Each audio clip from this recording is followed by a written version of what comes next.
Swaraj cabinet के विस्तार के हफ्ते भर बाद भी मंत्रियों के विभागों का बंटवारा नहीं हो पाया है। हालात ये हैं कि बंटवारा नहीं होने से आज होने वाली कैबिनेट की बैठक तक नहीं हो पाई है। वहीं हर रोज बीजेपी से कोई नेता मंत्रिमंडल विस्तार को लेकर अपनी नाराजगी सोशल मीडिया पर जाहिर कर रहा है।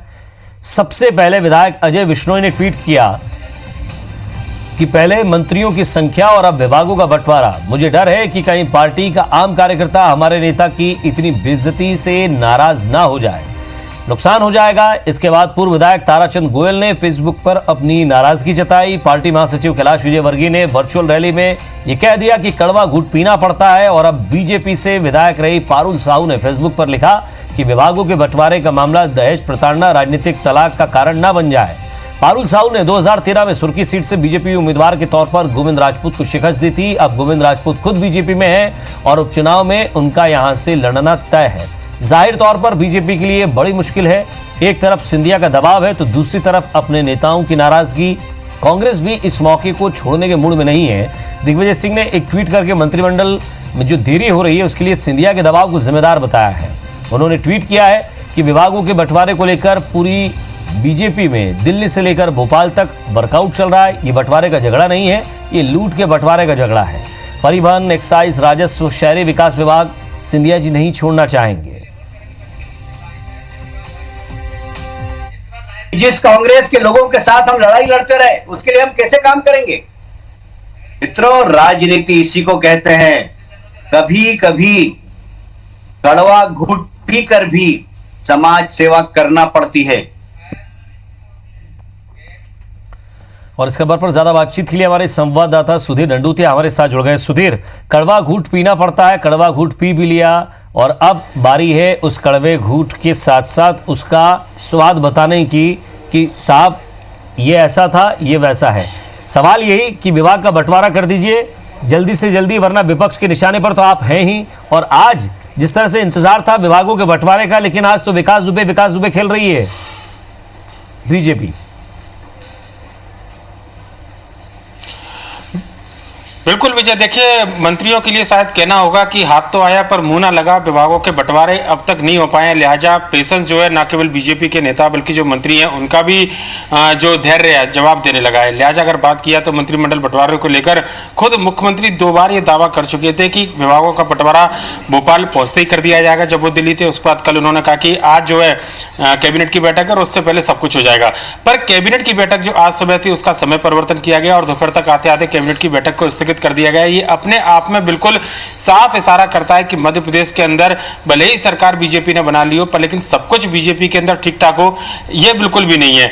ज्योतिरादित्य सिंधिया आए हैं, लिहाजा उनको सम्मान तवज्जो की बात बीजेपी का शीर्ष नेतृत्व कर रहा है, पर लेकिन वो सम्मान और वो तवज्जो जो है वो कहीं ना कहीं आपसी झगड़े, आपसी लड़ाई में एक अंतर कला का कारण बनती जा रही है, जिसको लेकर कांग्रेस की चौकस निगाहें।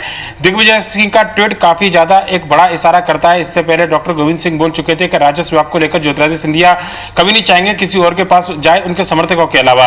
लिहाजा राजस्व विभाग की बात हो, परिवहन विभाग की बात हो, वाणिज्य कर की बात करें या फिर पीडब्ल्यूडी की बात करें, ये 4 ऐसे महत्वपूर्ण डिपार्टमेंट है जिस पर खींचतान जो है वो मची हुई है। बीजेपी चाहती है कि चारों विभाग उसके खेमे पर आए। ज्योतिरादित्य सिंधिया चाहते हैं कि उनके समर्थकों को ये विभाग मिले। लिहाजा मंत्रिमंडल में विभाग के बंटवारे को लेकर जो है वो अब तक कोई फैसला नहीं हो पाया है। आज दोपहर में भी बीजेपी के तीनों जो बड़े नेता हैं प्रदेश के, प्रदेश अध्यक्ष वी डी शर्मा की बात की जाए, संगठन महामंत्री सुभाष भगत की बात करें, मुख्यमंत्री शिवराज सिंह चौहान के बीच तकरीबन पौन घंटे तक चर्चा चली पर कोई सहमति बनती हुई नजर नहीं आई। क्योंकि उसके बाद जब मुख्यमंत्री से पूछा गया, हमने खुद सवाल किया कि विभागों के बंटवारे को लेकर आपने कहा था कि आज सब कुछ हो जाएगा तो कब तक विभाग बांटे जाएंगे। मुख्यमंत्री इस सवाल को टालते हुए नजर आए और सवाल का जवाब दिए बिना ही चले गए। ये अपने आप में साफ बताता है कि अब तक कोई सहमति विभाग बंटवारे को लेकर नहीं बनी है। एक और खबर आई थी कि मध्य प्रदेश में विभागों के बंटवारे को लेकर जो अनुमोदन की सूची है जिस पर राज्यपाल का अनुमोदन होता है, उसके लिए जो स्टेट हैंगर पर अधिकारी थे प्रदेश सरकार के, वो घंटों इंतजार करते रहे सूची का, पर लेकिन सूची तैयार होती तो शायद अधिकारी के पास में जाती तो अनुमोदन होता। जब सूची तैयार रखते हैं, उन्हें पता है, वो वरिष्ठ नेताओं से भी मुलाकात कर चुके हैं केंद्र के। सवाल ये भी है कि वो अपनी बात रख चुके होंगे और यहाँ विशेषाधिकार की बात कही जा रही है तो खुद मुख्यमंत्री दिल्ली के चक्कर काट चुके हैं। पेच कहां फंस रहा है? अगर आपको किसी को देना है विभाग तो आप दे दीजिए। सवाल यह भी है कि आप अगर उन्हें विभाग देने जाएंगे तो अपनों के नाराज होने का खतरा है। सरकार चलानी भी है और इन्हीं के साथ चलानी है, उपचुनाव में भी जाना है।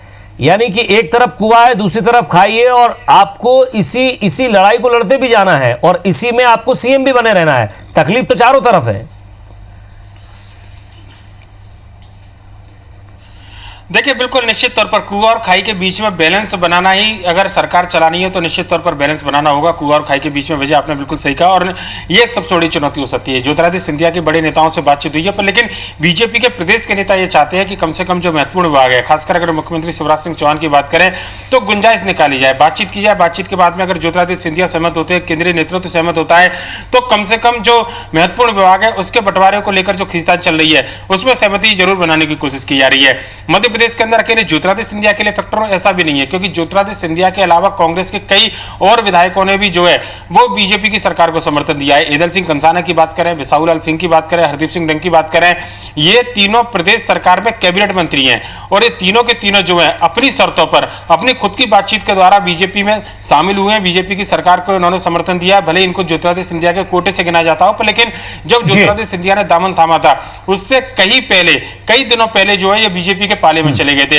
इन तीनों को कौन से विभाग बांटे जाए ये भी एक बड़ा असमंजस है। बीजेपी के जो सीनियर नेता हैं, खासकर शिवराज खेमे के जो माने जाते हैं, उनके बीच में विभागों का बंटवारा क्या और संगठन की पसंद के बाद चलिए एक दिन का और वक्त मिल गया है शिवराज सिंह चौहान को, मुख्यमंत्री जी को, कि वो एक दिन में और क्या क्या कर सकते हैं, क्या विभागों के लिए और चर्चा कर सकते हैं, रूटों को मना सकते हैं, या उन्होंने डिसाइड कर लिया है वही वो करेंगे और उसके बाद रिएक्शन क्या आएगा ये भी देखना होगा। नजर बना रखिएगा। बहुत बहुत शुक्रिया इस तमाम बातचीत के लिए।